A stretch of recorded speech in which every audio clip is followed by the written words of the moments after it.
Any shocking doubt? The same people that would vote to cut defense $177 billion, the same ones that would put homos in the military, the same ones that would not fund BRAC, the same ones that would not clear up. No, I will not. Sit down, you socialist. Mr. Chairman. Mr. Chairman. The gentleman yield. The committee will the be ludicrousy of Mr. this, Chairman. even the to committee appeal will be in this. order, and the gentleman will suspend. The lunacy of this. The gentleman may proceed. EPA and other organizations have continually stated you take the shore-based and the surface-based have less problems than any of your public bases. Less than all of them put together. I've operated off these carriers. I've operated out of these. You want to take a Geiger counter? Go ahead. I scuba dive underneath the docks. I'm not going to do that if it's polluting. And the same people that would control with big government the rules and the regulations and try and diminish national security, look at them. Just look at them right here. And the same people, the team never changes. And you want to put these burdens, and the problem is that you fail to see the solutions to very simple problems. You state your own opinion is fact when it is not.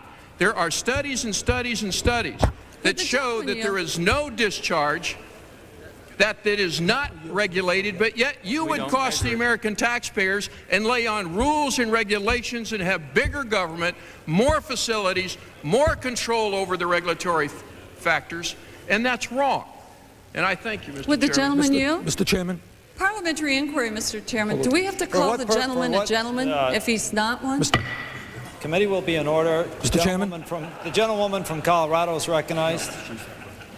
And the gentleman from Vermont is recognized. Well, the gentleman from California, is he still here or did he disappear? For what purpose does the gentleman from Vermont rise? I rise to speak in support of the amendment. The gentleman from Vermont. I wonder if I could question the gentleman from California.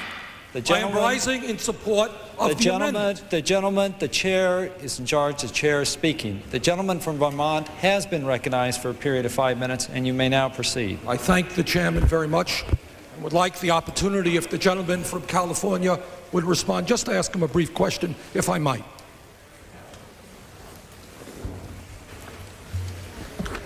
Now, my ears may have been playing a trick on me, but I thought I heard the gentleman a moment ago say something, quote unquote, about homos in the military. Was I right in hearing that expression? Absolutely. Putting homosexuals in the military. You said something about homos in the military.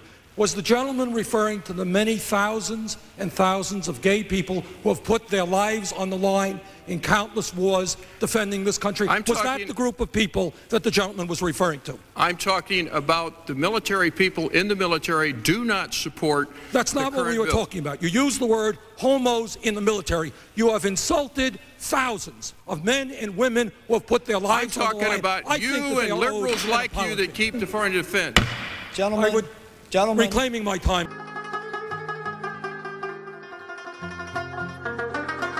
We live in a world today where there are several 100 million people starving to death. They're starving to death right now. All over this country today, there is a certain demoralization. And the demoralization is that some people believe that what goes on in the White House and what goes on in the Congress reflects the will of the American people. And by assembling here today, as the Rainbow Coalition and its other groups from 46 states in America, what we are saying very loud and clear is that Ronald Reagan and his billionaire friends do not represent America, but we do. In some of the largest cities in America, 50% of the kids are not graduating high school. The cost of college education in this country is zooming up, so you have to be a wealthy person to send your kid to college. There was once a dream that my parents had and many people's parents had, that if you work hard and go to school, you can get a college education. But what people like this gentleman do not know is, for example, that in Scandinavia, in Sweden, you've had socialist governments for decades, that in fact that country is probably in most respects more democratic than the United States. They have 80 or 90% of the people voting. They have strong labor unions. They have a more open media. They have a healthcare system guaranteeing healthcare to all of the people. Not to say that that's a utopia. But at a time when the wealthiest people of this country have seen a tremendous increase in their income, while at the same time the standard of living of working people and poor people has declined, I will be damned if I will vote for a proposal which will stick it to the middle class and the working people. And Mr. Speaker, I've got a problem. I've got a problem with a president and a Congress which allows 5 million children to go hungry, 2 million people to sleep out on the streets, cities to become breeding grounds for drugs and violence. And they say, we're getting tough on crime. If you want to get tough on crime, let's deal with the causes of crime. Let's demand that every man, woman, and child in this country have a decent opportunity and a decent standard of living. Let's not keep putting poor people into jail and disproportionately punishing blacks. While our children go hungry and sleep out on the streets, lack adequate health care or educational opportunity, the wealthiest people in this country have grown far richer while their tax burden has declined. We have an approach to campaign financing which, to a very large degree, allows wealthy people and major corporations to buy and sell politicians. The rich get richer, the poor get poorer, and ordinary Americans are shut out of the political system. The United States today is one of 2 nations in the industrialized world that does not have a national health care system. That has to do with campaign finance reform. The United States today, the chief executive officers are seeing their salaries soar, and the gap between the rich and the poor grows wider.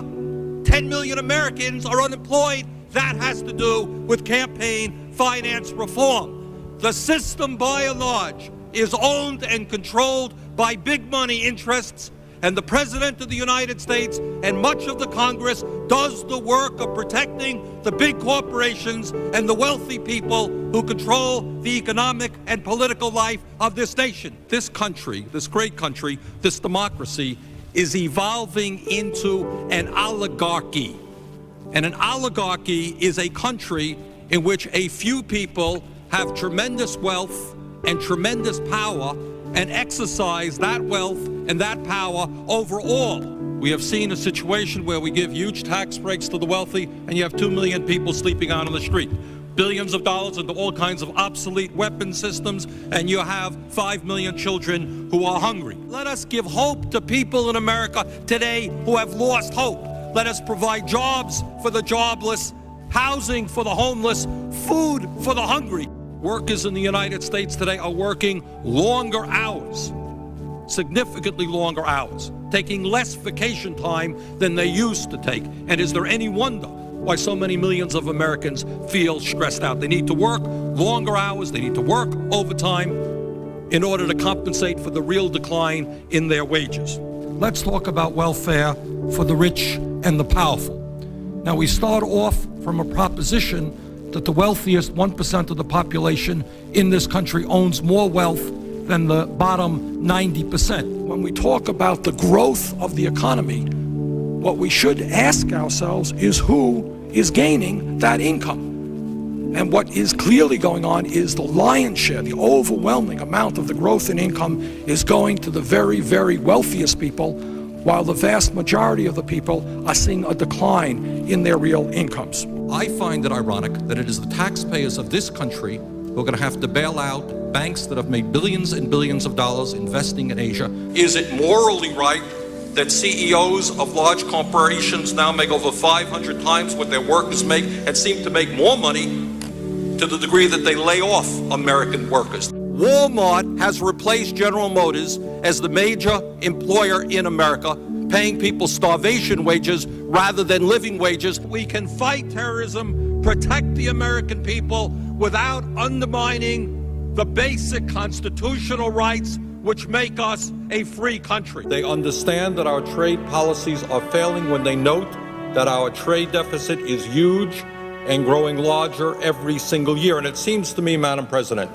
that before we go forward again in pursuit of a failing trade agenda, we might want to sit back, take a moratorium, understand why our trade policies are failing, and then put together trade agreements that work for the working people and the middle class of this country rather than just the CEOs of large multinational corporations. The wealthiest 1/10 of 1%, 1/10 of 1%, 300,000 men, women, and children now earn more income than do the bottom 150 million Americans. No matter how many children live in poverty, no matter how high the unemployment numbers are, they want more and more and more.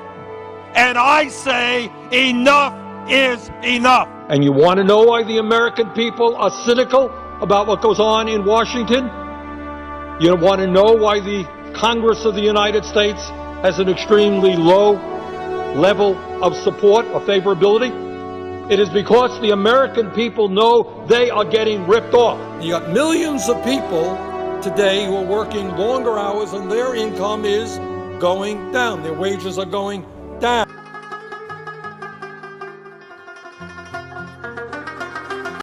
Serrano.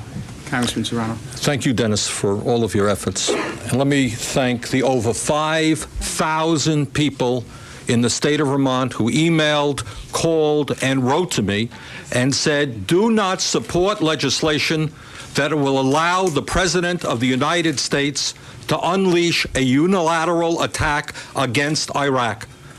Demand that the President work with the United Nations and with the international community to get weapons inspectors into Iraq. That's what the people of Vermont have told me, and poll after poll shows that that is what the people of the United States want. We may have been in the minority today, but I have no doubt that we are representing the vast majority of the people who are scared to death about the possibility that the United States could set a precedent of a unilateral invasion of a country which could trigger disastrous results from China, Russia, and every other country in the world, who will then say, if the United States thinks it can go to war anytime it wants, why can we in China not do the same? We in Russia not do the same.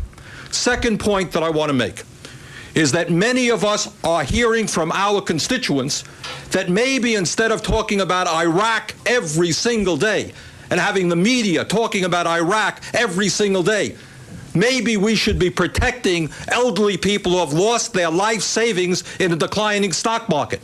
Maybe we should be protecting the millions of American workers who have seen their jobs go to China and Mexico. Maybe we should be talking about the fact that our healthcare system is collapsing and insurance rates are going up.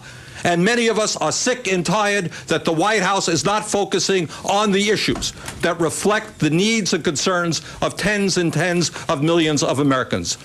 What we all believe is that working together with the United Nations, with the international community, we can resolve this problem without a unilateral American invasion. Sheila Jackson Lee.